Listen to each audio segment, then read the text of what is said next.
नमस्कार, आप देख रहे हैं कैपिटल टीवी का खास शो महाराष्ट्र फाइल्स। आपके साथ मैं हूं परवीन शेख। आपको बताएंगे कैसे सीएम योगी ने कर दी खड़गे की भयंकर बेइज्जती, क्या है वोट जिहाद पर बीजेपी का दावा, कैसे उद्धव को चुनाव प्रचार में झेलनी पड़ी बेइज्जती, आदित्य ठाकरे के एक बयान पर क्यों मचा है बवाल। इसके अलावा जानेंगे कौन किसकी बढ़ा रहा है टेंशन, कौन किसे दे रहा है चुनौती। साथ ही आपको इन सभी खबरों से कराएंगे रूबरू। लेकिन तमाम बड़ी खबरों में आगे बढ़ने से पहले एक नजर डालते हैं महाराष्ट्र की टॉप हेडलाइंस पर।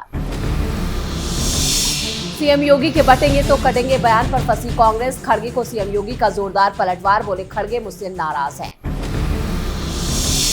बीजेपी नेता के खुलासे से बवाल, वोट जिहाद के लिए 125 करोड़ की फंडिंग, किरीट सोमैया का खुलासा, फंसेंगे उद्धव ठाकरे और संजय राउत।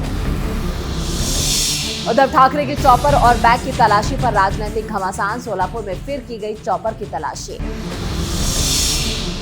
बागियों को लेकर आदित्य ठाकरे का बड़ा दावा, बोले 8 विधायक और 2 मंत्री मेरे संपर्क में।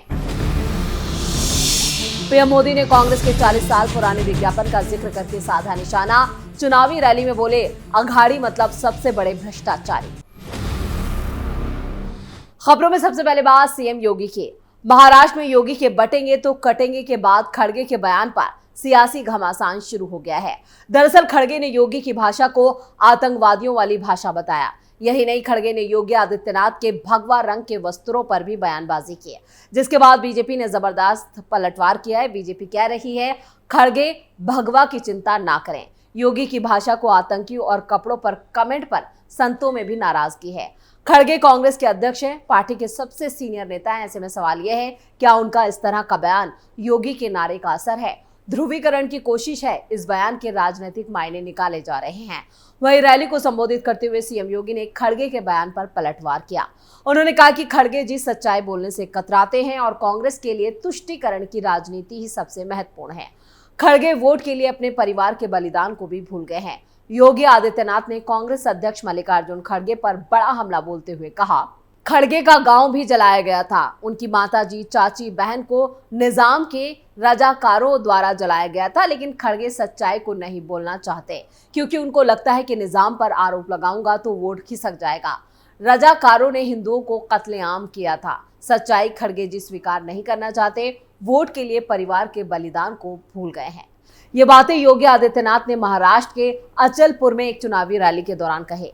झारखंड में एक जनसभा को संबोधित करते हुए खड़गे ने बीजेपी के बटेंगे तो कटेंगे नारे पर निशाना साधा था। उन्होंने इस नारे को आतंकी की भाषा बताया। झारखंड के पांकी में एक जनसभा को संबोधित करते हुए कांग्रेस अध्यक्ष ने उत्तर प्रदेश के सीएम योगी आदित्यनाथ के नारे बटेंगे तो कटेंगे पर कटाक्ष करते हुए कहा, भाई एक काम करो, दो काम क्यों करते हो? जो साधु संत होता है वो तो सभी का होता है। बाटो काटो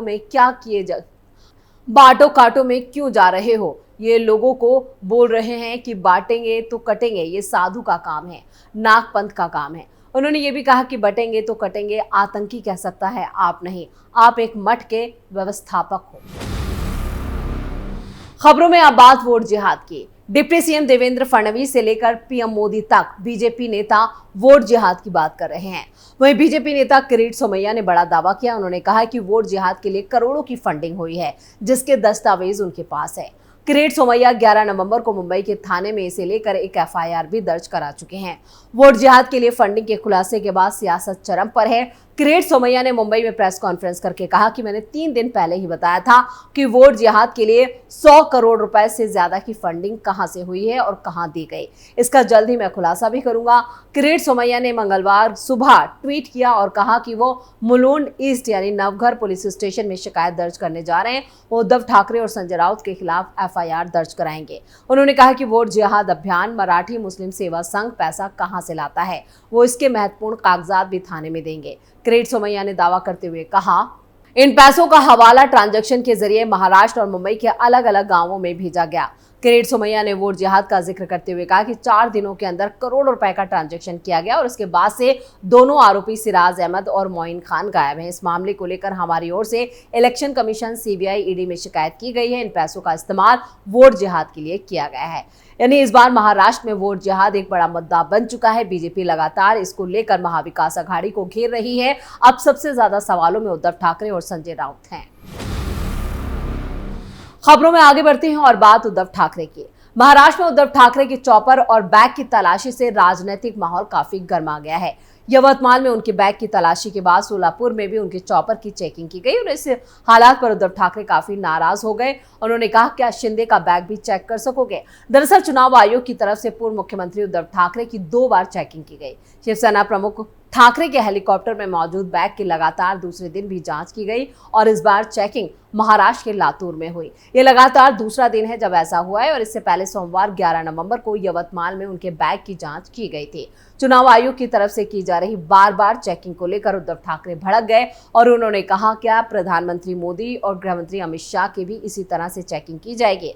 इस घटना का वीडियो भी बनाया गया जिसमें ठाकरे को ये जानने की मांग करते हुए देखा जा सकता है, क्या सत्ता पर काबिज गठबंधन के दूसरे नेताओं के लिए भी इसी तरह के सुरक्षा प्रोटोकॉल लागू किए गए हैं?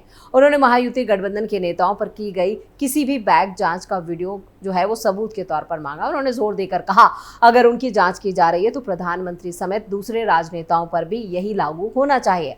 ठाकरे ने साफ किया कि जांच करने वाले अधिकारियों को लेकर उनके मन में कोई दुर्भावना नहीं है, लेकिन उन्होंने इस बात पर जोर दिया कि सभी नेताओं के साथ बराबरी का बर्ताव किया जाना चाहिए। उन्होंने आगे कहा कि अगर चुनाव आयोग को उनके कामों की जांच करनी है तो उसे ये सुनिश्चित करना चाहिए कि सभी नेताओं की जांच एक समान हो। खबरों में आगे का रुख करते हैं। चुनावों के बीच शिवसेना यूबीटी नेता आदित्य ठाकरे के एक दावे से सियासी पारा चढ़ गया है। उन्होंने कहा कि शिंदे गुट के 8 विधायक और एक मंत्री उनके संपर्क में हैं। उन्होंने ये भी दावा किया कि मंत्री का फोन आया था कि 8 विधायक साथ हैं और वो उद्धव ठाकरे से माफी मांगना चाहते हैं। आदित्य ठाकरे के इस दावे पर सीएम एकनाथ शिंदे के बेटे और सांसद श्रीकांत शिंदे की प्रतिक्रिया आई है। उन्होंने आदित्य ठाकरे को चैलेंज दिया है कि उनके नाम बताएं। उन्होंने ठाकरे के दावे को खारिज कर दिया। उन्होंने आदित्य ठाकरे को नसीहत देते हुए कहा कि बोलने से पहले जांच करें ताकि इतने लोग छोड़कर चले गए वो वापस क्यों नहीं आए। गौरतलब है कि जून 2022 में शिवसेना में फूट पड़ गई थी। एकनाथ शिंदे के नेतृत्व में 40 विधायकों ने बगावत कर दी और उद्धव ठाकरे को 29 जून 2022 को सीएम पद से इस्तीफा देना पड़ा था। आदित्य ठाकरे ने कहा कि बागी वापस आना चाहते हैं, लेकिन उद्धव ठाकरे पहले ही साफ कर चुके हैं कि उन्हें माफ नहीं किया जा सकता। आपको बता दें कि शिवसेना टूटने के बाद से ये पहला विधानसभा चुनाव है। ऐसे में दोनों धड़ों के लिए ये चुनाव साख का सवाल बना हुआ है। उद्धव ठाकरे कांग्रेस और शरद पवार के साथ गठबंधन में चुनाव लड़ रहे हैं, तो वहीं एकनाथ शिंदे का गठबंधन बीजेपी और अजीत पवार के साथ है। दिलचस्प है कि दोनों गठबंधनों ने यह कहा है कि सीएम कौन होगा इसका फैसला चुनाव के बाद किया जाएगा। अभी एकनाथ शिंदे महाराष्ट्र के सीएम है, लेकिन अगर एनडीए की सरकार बनती है तो क्या एक बार फिर वो सीएम बनेंगे, ये अभी तय नहीं हुआ है। वहीं उद्धव ठाकरे सीएम की कुर्सी संभाल चुके हैं, लेकिन अगर महाविकास अघाड़ी जीतती है तो कौन मुख्यमंत्री होगा ये अभी तय नहीं हुआ है। खबरों के आखिर में बात पीएम मोदी की। महाराष्ट्र में इस वक्त चुनाव प्रचार काफी तेज है। बयानबाजियों का दौर भी शुरू हो चुका है। एक दूसरे पर जमकर यहां पर निशाना साधा जा रहा है। इसी कड़ी में पीएम मोदी ने भी 2 चुनावी रैली की। प्रधानमंत्री नरेंद्र मोदी ने महाराष्ट्र के चिमूर में बीजेपी की चुनावी सभा को संबोधित करते हुए विपक्षी गठबंधन महाविकास अघाड़ी पर बड़ा हमला बोला। पीएम मोदी ने कहा, कांग्रेस और अघाड़ी वाले देश को पीछे करने का, देश को कमजोर करने का कोई मौका नहीं छोड़ते। उन्होंने कहा कि ये भ्रष्टाचार के सबसे बड़े खिलाड़ी हैं। पीएम मोदी ने चिमूर की रैली में आई भीड़ को संबोधित करते हुए कहा कि महाराष्ट्र के चुनाव के क्या नतीजे आने वाले हैं ये आप लोगों ने आज ही दिखा दिया। ये जन सैलाब बता रहा है कि महाराष्ट्र में महायुति की भारी बहुमत से सरकार बनने जा रही है। पीएम मोदी ने सभा में कांग्रेस के 1984 के विवादित विज्ञापन के मुद्दे को भी उठाया।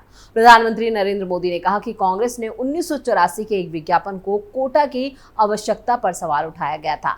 पीएम मोदी ने कहा कि आदिवासी समाज जातियों में बटेगा तो उसकी पहचान और ताकत खत्म हो जाएगी। कांग्रेस के शहजादे विदेश में जाकर खुद ये ऐलान कर चुके हैं। इसलिए मैं कहता हूं, हमें कांग्रेस के इस षड्यंत्र का शिकार नहीं होना है, हमें एकजुट रहना है। इसलिए मेरा आपसे आग्रह है कि हम एक रहेंगे तो सेफ रहेंगे। यानी पीएम मोदी ने भी यहां सीएम योगी के बयान को फिर से दोहराया और इस वक्त बीजेपी के तमाम लीडर बटेंगे तो कटेंगे नारे को जोर शोर से उठा रहे हैं और एक साथ रहने की बार बार गुहार लगा रहे हैं।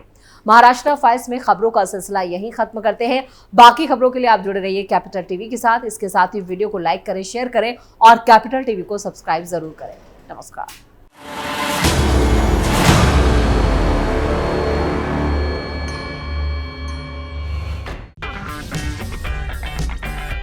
अगर आपको हमारा वीडियो पसंद आया हो तो इसे लाइक करें, हमारे चैनल को सब्सक्राइब करें और हाँ, बेल आइकन दबाना ना भूलें। ताकि आप तक हमारे वीडियो की नोटिफिकेशन पहुंचती रहे। आप अपना सुझाव हमें कमेंट बॉक्स में दे सकते हैं। हमारे साथ जुड़ने के लिए शुक्रिया।